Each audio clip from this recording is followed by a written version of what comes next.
I didn't believe in rules lists. You know the ones. If you hear footsteps, don't look back. If the lights flicker, hide. They always felt fake, overwritten, made for attention. That changed the night I found a rules list that didn't explain anything. It didn't warn me how to survive.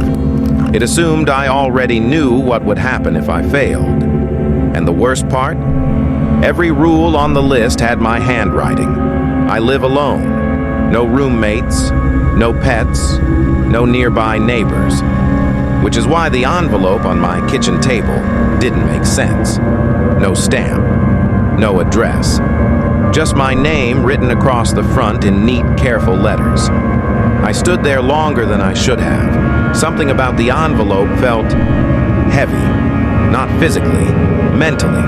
Like opening it would cost me something. Inside was a single sheet of paper. No introduction, no explanation. Just a title. House Occupancy Rules. Below it were 7 numbered rules. Short, direct, no emotion. Rule number 1. If you hear breathing that isn't yours, do not hold your breath. I laughed. Actually laughed. It felt ridiculous. A prank. Some kind of ARG nonsense. Then I noticed something else. The paper was old, yellowed, edges worn. And at the bottom of the page, a date. Tomorrow's date. I told myself I wouldn't follow them. That's the thing about fear. It makes promises for you. That night, I lay in bed, scrolling on my phone, the rules list folded on my nightstand. Around 2:11 a.m., I heard it. Breathing, not loud, not dramatic, just present. Slow inhale, slow exhale, from somewhere in the room. My chest tightened instantly. Every instinct screamed to hold my breath. That's when I remembered rule number 1. If you hear breathing that isn't yours, do not hold your breath. So I forced myself to breathe normally. The sound stopped immediately, and something in the room shifted, like disappointment. I didn't sleep after that. I sat upright until sunrise. In the morning, I unfolded the paper again. Rule number 2 had changed. The ink was darker, fresher.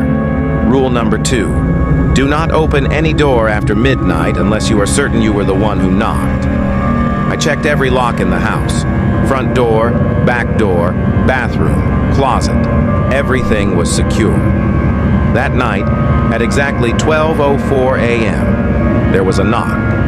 3 soft taps from the inside of the house. I stood frozen in the hallway, staring at my bedroom door. The knock came again, closer this time, right outside the door. I didn't move, didn't breathe, didn't speak. After a minute, something scratched lightly across the wood.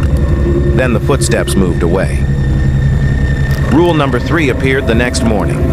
Mirrors are only safe when you are moving. I tried to rationalize it. Stress, sleep deprivation, my mind filling gaps. That afternoon, I brushed my teeth, stopped moving. My reflection didn't. It tilted its head, smiled wider than my face physically could. I dropped the toothbrush and staggered back. When I looked again, it was normal. But I haven't stood still in front of a mirror since. That night, something new happened. There was a rule on the list that wasn't written. A blank line. No number. No words. Just an empty space. It bothered me more than the others, like it was waiting. At 3:02 a.m., my phone buzzed. A notification from my Notes app. A new entry. Untitled. It contained only one sentence. You forgot to lock the room you don't use. My stomach dropped. Because I don't have a room I don't use. At least, I didn't think I did. The hallway felt longer than usual. At the end was a door I'd never noticed before. Same paint, same handle, but colder. I didn't open it. I went back to the rules list. A new rule had been added. Rule number 4. If you find the extra room, do not enter it until it finishes arranging itself. From behind the door came a sound. Furniture scraping. Something humming softly, like it was busy. Rule number 5 appeared just before dawn. If you hear your own voice calling you, answer out loud. Silence is interpreted as refusal. I didn't want to test this one, which is exactly why it tested me. At noon, while I was making coffee, I heard my voice behind me. Perfectly accurate. Same tone, same cadence. It said my name. I turned slowly and said, "Yes." The voice paused, then replied, "Good, you remembered." After that, time stopped behaving. Clocks jumped forward.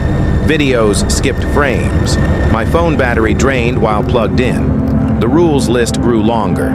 Rule number 6, do not sleep longer than 3 hours at a time. They reorganize while you're unconscious. Rule number 7, if you see writing appear on your skin, wash it off before it finishes the sentence. I woke up one night with ink on my arm. 3 words written already. You belong here. I scrubbed until my skin bled. The words faded. Something screamed from the extra room. I finally understood. The rules weren't there to protect me. They were there to train me, condition me, teach me how this place works. Because the house wasn't haunted. It was occupied. And I was the replacement. The last rule appeared in bold ink. Rule number 8. When the rules stop updating, you are no longer the observer. The list hasn't changed in 3 days. I'm not asking for help. There's no fixing this. I'm recording this because something else is starting. The extra room is quiet now. Too quiet. And there's a new envelope on my table. It's addressed to someone else. If you found this video, check your table. And if there's a list, follow it. They hate when you improvise.